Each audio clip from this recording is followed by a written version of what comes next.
तीन दोस्तों की अलग अलग सोच, सीख देने वाली कहानी। एक बार की बात है, एक राजा अपने सिपाहियों के साथ जंगल में शिकार के लिए गया, लेकिन अचानक बारिश का मौसम होने की वजह से आकाश में अंधेरा छाने लगा।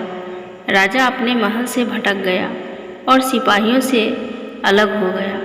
भूख, प्यास और थकावट की वजह से उस राजा की हालत बहुत बुरी हो गई थी। राजा बहुत परेशान हो गया, लेकिन कुछ वक्त बाद राजा को तीन बच्चे दिखाई दिए।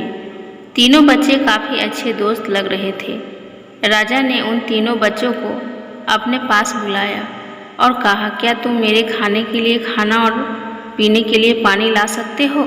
यह सुनकर तीनों बच्चों ने कहा, जी हम अभी घर जाकर आपके लिए कुछ लेकर आते हैं।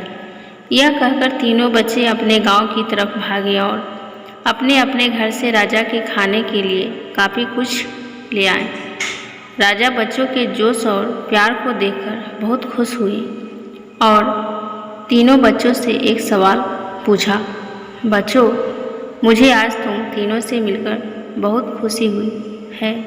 तुम अपने जीवन में क्या करना चाहते हो? मुझे बताओ, मैं तुम्हारे लिए कुछ करना चाहता हूँ। बोलो, तुम्हें क्या चाहिए?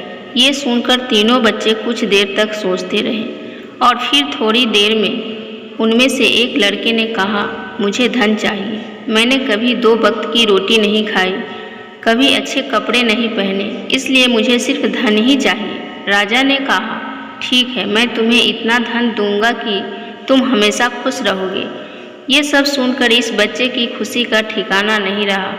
अब दूसरे बच्चे की बारी थी, तो राजा ने दूसरे बच्चे से पूछा, बताओ तुम्हें क्या चाहिए? दूसरे बच्चे ने कहा, मैं चाहता हूँ कि मुझे एक बंगला और घोड़ा गाड़ी मिल जाए, क्योंकि मेरा घर छोटा है और बहुत बुरी हालत में है। ये सुनकर राजा ने कहा, ठीक है, मैं तुम्हें बंगला, घोड़ा गाड़ी दूंगा। अब तीसरी बच्चे की बारी थी, तो राजा ने तीसरे से पूछा, बताओ तुम्हें क्या चाहिए? तीसरे बच्चे ने कहा, मुझे न धन चाहिए और न ही बंगला, मुझे आप ऐसा आशीर्वाद दीजिए कि मैं विद्वान बन जाऊं और शिक्षा पूरी होने के बाद अपने देश की सेवा करने के लायक बन जाऊं। जब राजा ने तीसरे बच्चे की बात सुनी, राजा तीसरे बच्चे से बहुत खुश हुए और राजा ने उस तीसरे बच्चे के लिए सर्वोत्तम शिक्षा का इंतजाम करवाया। तीसरा बच्चा बहुत मेहनती था, इसलिए दिन रात एक करके उसने पढ़ाई की और बहुत बड़ा विद्वान बन गया और सही वक्त आने पर राजा ने उसे अपने राज का मंत्री बना दिया। अचानक राजा को सालों पुरानी वो घटना याद आ गई। राजा ने मंत्री से कहा, कई सालों पहले तुम्हारे साथ जो 2 बच्चे थे, अब उनका क्या हाल है? मैं एक बार चाहता हूँ कि तुम तीनों से एक साथ फिर से मिलूँ। एक काम करो, अपने तीनों दोस्तों को कल खाना पर आमंत्रित कर लो।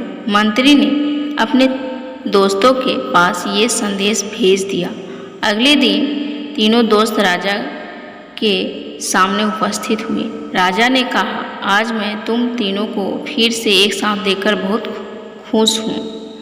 राजा ने मंत्री के कंधे पर हाथ रखकर कहा, इनके बारे में तो मैं जानता हूँ, तुम दोनों मुझे अपने बारे में कुछ बताओ।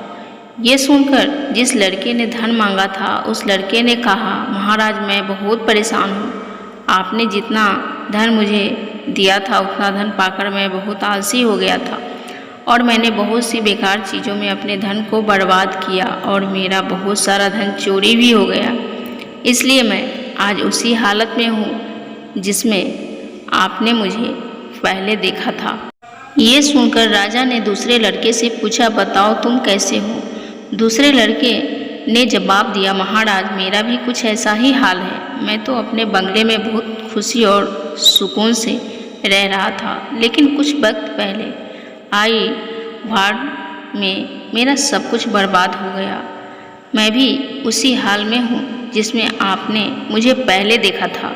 ये सब सुनकर राजा ने कहा, अब इस बात को हमेशा याद रखना कि धन, दौलत, संपत्ति हमारे पास हमेशा नहीं रहती, लेकिन ज्ञान और शिक्षा ऐसे अनमोल खजाने हैं जो हमेशा हमारे पास रहते हैं और इसे कोई चुरा भी नहीं सकता।